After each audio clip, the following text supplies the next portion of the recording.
the corner and entered this part of the castle.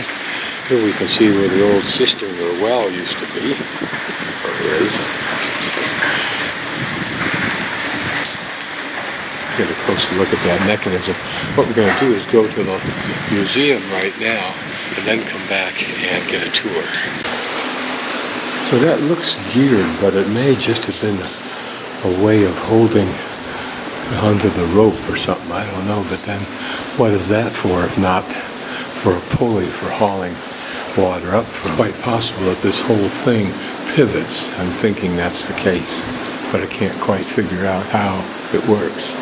Now we're in this part of the castle. What's interesting are the rings hanging down a la India, but I doubt it's for the same purpose.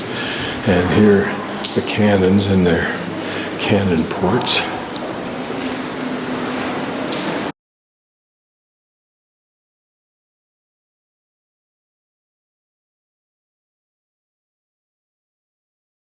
World of spring puppets.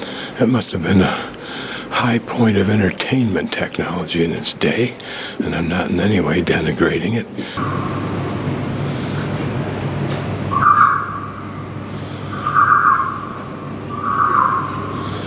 Perhaps the puppet maker and his workbench.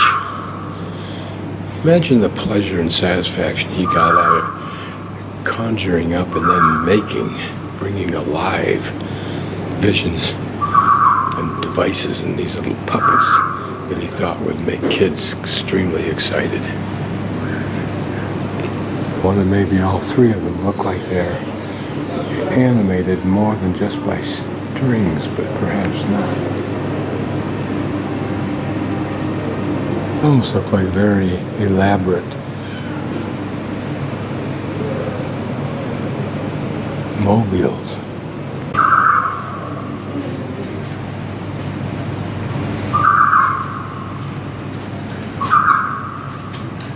(1913).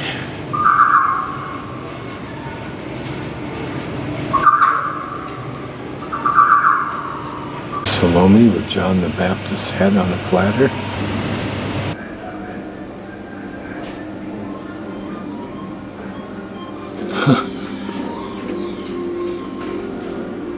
Duck feet in the right-hand side. Devils and demons.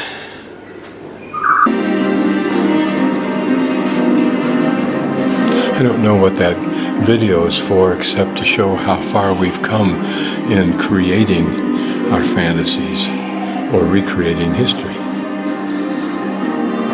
The virtual reality will go several steps forward, and AR.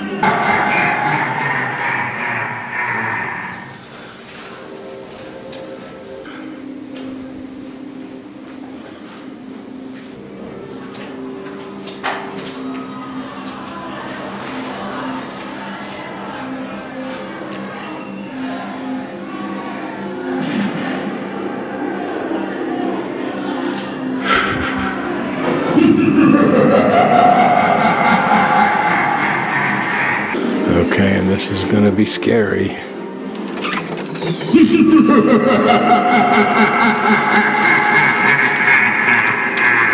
Told you so. Remember, prior to this, it was the storytellers and the singers that created the fantasies in your mind, that prompted your imagination to fly. Sound of music.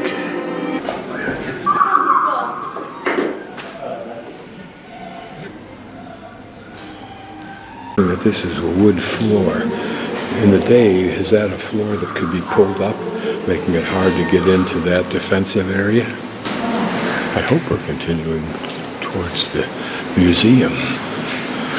In the museum, there's this little art display. Apparently it's of luminescent marine creatures.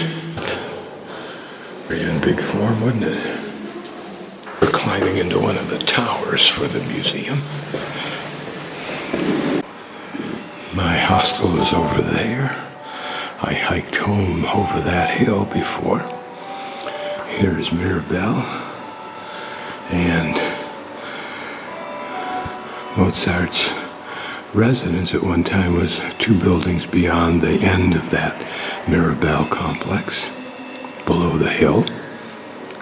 And of course we're up there in the castle now. Those that give us some sense of how some portions of this castle were built, perhaps the methods of construction, the tools of construction. Who invented that crane?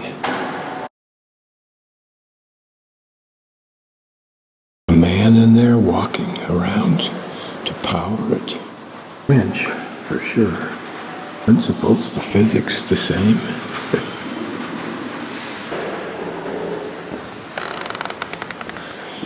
I wonder if this is something the Romans designed, or perhaps even Archimedes. Some parts of the world use the same unsafe scaffolding. Created this masterpiece of pottery and ceramic in 1930.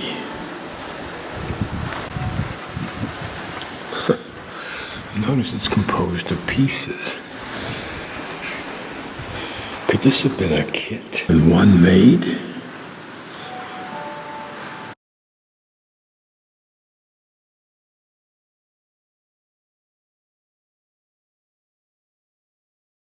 There's a lift for transporting supplies that's 500 years old. Hopefully we'll get to see that. Perhaps the oldest existing cable railway. 4 draught horses pulled the loads from the valley, and at the same time operated a grain mill installed above this room. That is where the tram goes. Wow, that takes them right inside the castle. That's pretty cool. Here's the cable hoist. Comes right up into the castle. Is that too cool or what? For 15 bucks? The evidence of why this would have been a grain mill above there. But it is interesting to look at the timbering. We've seen this before. Central post or column. This was a novel technology also in its time, the tilting trailer. I have the same. T-square in the hands of the man to the left. He looks like he's a mason. Uses that for squaring up, as well as the man above it to the right on top of the tower using a plumb bob.